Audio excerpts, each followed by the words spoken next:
On today's Daily Slab, we're going to be looking at Christian Yelich's big weekend, an interesting inscription on a card, and deceptive stats that don't tell the whole story. So sit back, relax, and enjoy today's Daily Slab. Welcome everyone to the Daily Slab. I am Nate, and your trender for today is Christian Yelich. So you can be forgiven if you did not watch the Royals-Brewers series over the weekend. After all, it's kind of two boring-ish teams. I'm a Brewers fan, and still not the most exciting team in the world to watch. And the Royals definitely aren't an exciting team to watch. And yet, if you didn't watch it, you may have missed Christian Yelich looked like he was rounding back into form. So we entered the weekend on Friday, we're considering Friday to be part of the weekend here. And he entered this weekend with a 687 OPS. Or a 678 OPS. He exited the weekend with a 771 OPS. He hit 3 home runs. He had multiple hits in every game. He even added a couple of stolen bases in the weekend series against the Royals. Not only that, all his home runs came at big times. They tied up the game every single home run. All of them went over 105 miles per hour in exit velocity, including a 110 mile per hour and 113 mile per hour exit velocity home runs. And he pulled 2 of them. And the reason that's big news is because if you've watched Yelich hit in the last year or so, he was struggling to pull the ball, especially for power. Most of his home runs were coming opposite field. So to see Yelich actually pulling the ball is big, big news. And so I'm a Brewers fan, but I'm saying to myself, is Yelich back? Can we rely on Yelich to be the $26, $28 million man we need him to be since we're paying him all this money? And of course, it's against the Royals. They don't have the best pitching. He goes up against the Cardinals the next game, and he loses a couple points on his OPS, 765. But still, considering where he was at on Thursday, of 678 OPS, to after Monday, a 765 OPS, we'll take it. And we will hope to keep building from there. And the other thing that hopes to keep building is his card sales.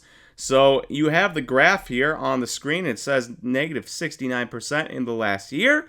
Down $26, the last sale coming in at $12 or $11.50. Well, there has now been one more sale since this graph was made.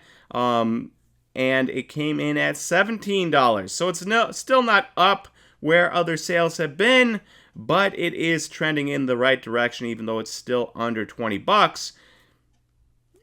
Could be a cheap buy if you think he is coming back and turning a corner, or obviously could be fool's gold. As a Brewers fan, I'm hoping he turns the corner. Everyone else, I'm sure, assumes it is fool's gold. All right, moving on to our post of the day. And if you are watching this, I assume that you have probably seen this somewhere. But Victor Wembanyama, he had a post with, well, Michael Rubin had a post, but Victor Wembanyama was in it, holding up a green Bowman University auto, Bowman Chrome University auto, with the inscription, first signed card. Normally, you inscribe a 1-of-1. Well, it's 1-of-1. It's going to be valuable anyways. You inscribe out of 5 red, it's going to be valuable anyways. But you inscribe a green card, green out of 99, which is supposed to be a retail-only parallel. At least it is in Bowman Baseball. And if it is in Bowman University, this is a stroke of genius for Fanatics, for Michael Rubin, for Victor Wembanyama. Because all of a sudden, this card right here is going to be a holy grail for Victor Wembanyama collectors. They are going to want it, and they're going to want it bad. Now, who is a Victor Wembanyama collector? I don't know yet. We will find out when Bowman Inception and Bowman Chrome University come out and see who starts collecting him hardcore, because those are the people that are going to want this card, especially after he is the number 1 draft pick in NBA this upcoming season. So I'll be curious to see if this card surfaces. After all, if it is in retail only, that's a lot of blaster boxes to go through before somebody might find it. So we'll see. But I imagine if there is this chase in retail, that people, even somebody like myself that isn't really into the college sports card scene, if I see a Bowman University blaster sitting on a shelf somewhere, I'll probably buy it. Probably rip it. just on the off chance I hit this card and all of a sudden, you know, what is it going to be? 50,000? I could see it happening with this inscription. Somebody will have to have it. So let me know what you think about this, and especially not only the inscription on the card, which is obviously cool, but the fact that it's on a green as opposed to being on a red or a super or something like that. And then lastly, in What's Hot, What's Not, we've got this little Instagram post from MLB that Aaron shared with me earlier today, or earlier yesterday. And it's a post of Esteury Ruiz, and it says first player, or on pace to become the first player to steal 60 or more bases since 2017.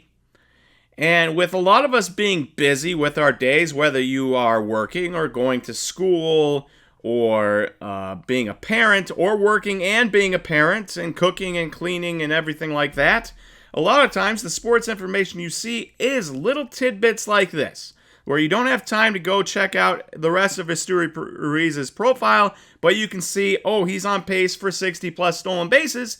He must be doing really well.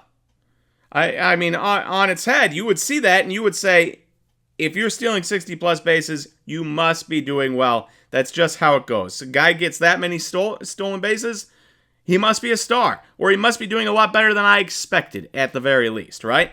And so Aaron sent this to me, and he said, at least we got William Contreras out of it, who's doing well. But, you know, this kind of stinks. All the Brewers' outfield injuries, you know, you could use somebody like Esteury Ruiz. And I responded with, too bad he's on pace for less than one B-WAR in a season. And the reason I knew that was because I read a Fangraphs article about him, about William Contreras, and about Sean Murphy. Right, and they're comparing them, and they're basically saying, you know, Esteury Ruiz, he has not held up his end of the bargain, but he is much younger than the other two, so he has time. So I knew he hadn't been doing very well, so I look it up and find out he's been worth 0.2 Baseball Reference wins above replacement. We are a fourth of the way done with the season, which means he is on pace for less than one win above replacement on the season, despite having 60 stolen bases.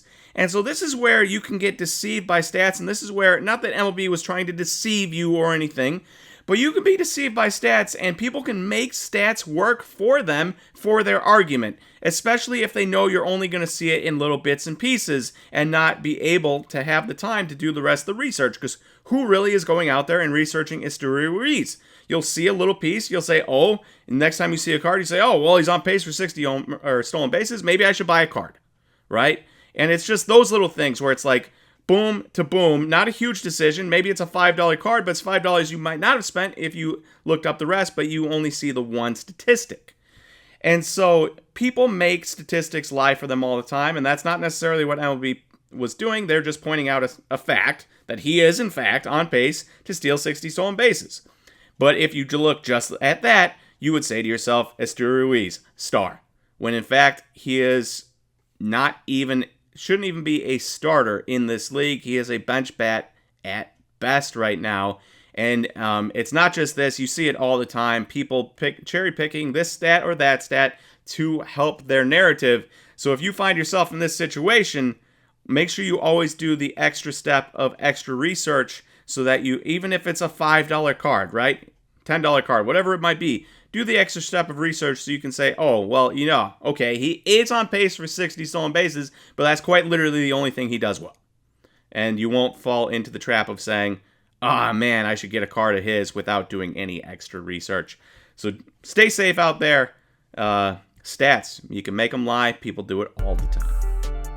All right, thank you everyone for watching today's Daily Slab. If you enjoyed this video, please click that like button and don't forget to hit that subscribe. And I will talk to you tomorrow for the next Daily Slab. See you everyone.